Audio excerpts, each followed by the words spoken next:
Hello everyone, very warm welcome to this amazing session. So myself Pinkesh Kumar, chemistry faculty at motion Muzaffarpur. So my dear students, आज के इस lecture में हम लोग एक बहुत ही इम्पोर्टेंट टॉपिक्स करने जा रहे हैं जो कि ऑर्गेनिक केमिस्ट्री और जीओसी के पॉइंट ऑफ व्यू से हम देखें तो काफ़ी इम्पोर्टेंट है. ठीक है, काफ़ी ज़्यादा इम्पोर्टेंट है. ये जीओसी का एक छोटा सा टॉपिक है जो है SIR इफेक्ट, है ना. क्या है? SIR effect, steric inhibition resonance. क्या होता है इसको हम इस लेक्चर्स में समझने की कोशिश करेंगे. अगर कुछ भी आपको डाउट्स होता है प्लीज कमेंट सेक्शन में आप जरूर बताएं. ठीक है, चलिए. क्या है steric inhibition resonance? Steric inhibition resonance, ये कुछ यहां नेम से भी क्लियर समझ में आ जाना चाहिए थोड़ा. क्या है? स्टेरिक का मतलब है क्राउडिंग से रिलेटेड, इनहिबिशन मतलब कुछ चीज को रुकावट आ रहा है, राइट. रेजोनेंस मतलब रेजोनेंस के अंदर जो है कुछ स्टेरिक क्राउडिंग की वजह से क्या आ रही है, प्रॉब्लम आ रही है, राइट. तो वो चीज को हम लोग यहाँ पे समझेंगे अभी. तो एक एग्जांपल के साथ समझते हैं. नाइट्रोबेंजीन, है ना. क्या है? नाइट्रोबेंजीन, जो कि आपने इसकी रेजोनेटिंग स्ट्रक्चर्स आपने काफी ड्रॉ किए होंगे. ये है नाइट्रोबेंजीन. ठीक है. तो नाइट्रोबेंजीन जो है, अगर हम बात करें कि क्या NO2 और बेंजीन रिंग के बीच कोई रेजोनेंस हो रहा है या नहीं हो रहा है, तो आंसर है हो रहा है, बिल्कुल हो रहा है. क्योंकि यहां पर आप ध्यान से देखेंगे तो ये क्या है, sp2 है और बाकी सभी एलिमेंट भी क्या है, जो कार्बन है रिंग के अंदर वो सब के सब क्या है, sp2. अब sp2 है तो यहां पर होगा क्या, सभी के सभी मॉलिक्यूल क्या होंगे, एक ही प्लेन में होंगे और प्लेनर होने की वजह से जो है यहां पर रेजोनेंस हो जाएगा. यहां पर जो है रेजोनेंस हो जाएगा, है ना. NO2 और बेंजीन रिंग, फिनाइल रिंग के बीच क्या हो जाएगा, रेजोनेंस हो जाएगा. ठीक है. तो ये चलो ठीक है, यहां पे क्या हो रहा है, रेजोनेंस हो रहा है. लेकिन अगर हम बात करें कि अगर हम इसके ऊपर मतलब बेंजीन के ऊपर अगर कोई बल्की ग्रुप को इंसर्ट करते हैं, कोई बल्की ग्रुप को अगर आप इंसर्ट करते हो तो क्या इफेक्ट आएगा इस रेजोनेंस के ऊपर, उसको चलिए समझते हैं. तो सबसे पहला चीज इसमें दिमाग में क्या रखना है हमें कि रेजोनेंस, फॉर रेजोनेंस मॉलिक्यूल क्या होना चाहिए, प्लेनर होना चाहिए, या मॉलिक्यूल का वो पार्ट जिसमें क्या हो रहा है, रेजोनेंस हो रहा है, वो क्या होना चाहिए, प्लेनर होना चाहिए. जैसा कि अभी हम देख रहे हैं कि बेंजीन रिंग और NO2 के बीच रेजोनेंस हो रहा है, तो ये दोनों क्या होना चाहिए, प्लेनर होना चाहिए. ये कंडीशन आपको दिमाग में रखना है, देन हमें ये क्या होगा, काफी अच्छे से समझ में आ जाएगा. ठीक है. चलिए अब आगे देखते हैं कि अगर हम यहां पर बेंजीन रिंग के ऊपर कोई बल्की ग्रुप को इंसर्ट करते हैं तो हम उस केस में क्या कर सकते हैं. ध्यान से समझिए. सपोज कीजिए कि हमने इसके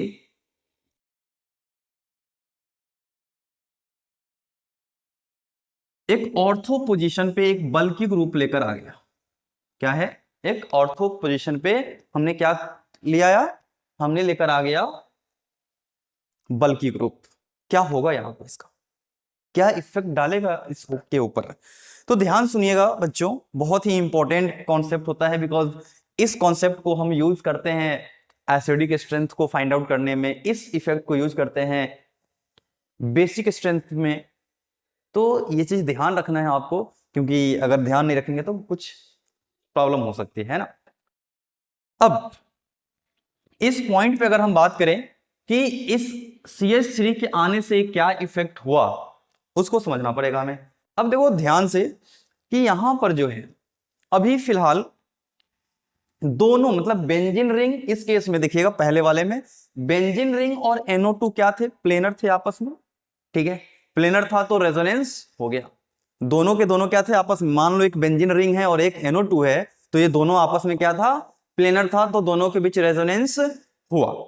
लेकिन अब होता क्या है कि जब आप कोई बल्की ग्रुप को इंसर्ट करते हो, जब आप कोई बल्की ग्रुप को इंसर्ट करते हो तो उस केस में जो है, उस केस में क्या होता है, इस केस में जो है बेसिकली CH3 और इसके बीच रिपल्सन होगा. जब आप बल्कि ग्रुप लेकर आते हैं बेंजीन रिंग के ऊपर एट ऑर्थो पोजीशन ओनली, ध्यान रखिएगा मेटा पोजीशन और पैरा पोजीशन पे ये रिपल्सन नहीं होता है, ऑर्थो जो है ना ऑर्थो पोजीशन पे ही ये इफेक्ट लगता है। तो जब आप ऑर्थो पोजीशन पे आप कोई ग्रुप को इंसर्ट करते हैं तो जैसे ही आप यहां पे इंसर्ट करेंगे इसके बीच क्या होता है, रिपल्सन। क्या हो जाएगा, इन दोनों के बीच क्या होगा, रिपल्सन होगा। और इस रिपल्सन से ये होगा कि रिपल्सन होगा तो यहां पे आप ध्यान से देखिए कि सिंगल बॉन्ड है, सिंगल बॉन्ड के अराउंड क्या होता है, रोटेशन पॉसिबल होता है। हमने सीखा है ऑलरेडी कि सिंगल बॉन्ड के अराउंड रोटेशन क्या होता है, पॉसिबल। अब सिंगल बॉन्ड के अराउंड अगर रोटेशन पॉसिबल है तो ये मिनिमाइज करने के लिए, इस रिपल्सन को मिनिमाइज करने के लिए, to minimise the repulsion plane of NO2 and phenyl ring gets changed. Simple मतलब ये कि NO2 का प्लेन और फिनाइल रिंग का प्लेन जो है क्या होगा, चेंज हो जाता है। क्लियर।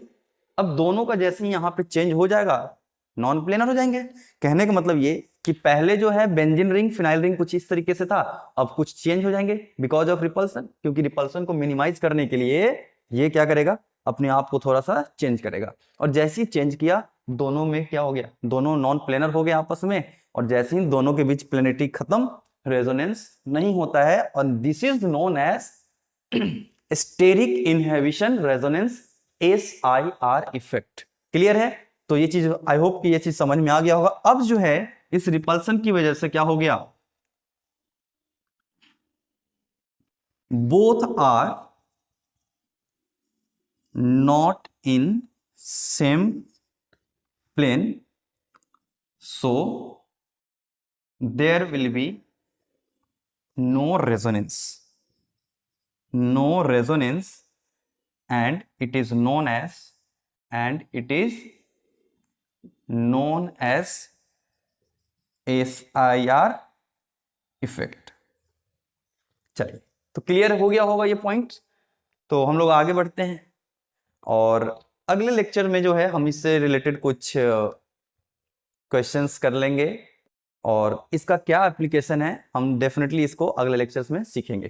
ठीक है। सो तब तक के लिए कुछ भी डाउट्स होता है तो आप डेफिनेटली कमेंट सेक्शन में बता सकते हैं, है ना, पूछें, डेफिनेटली आपको रिप्लाई मिलेगा। So thank you so much बच्चों, हैव अ नाइस डे।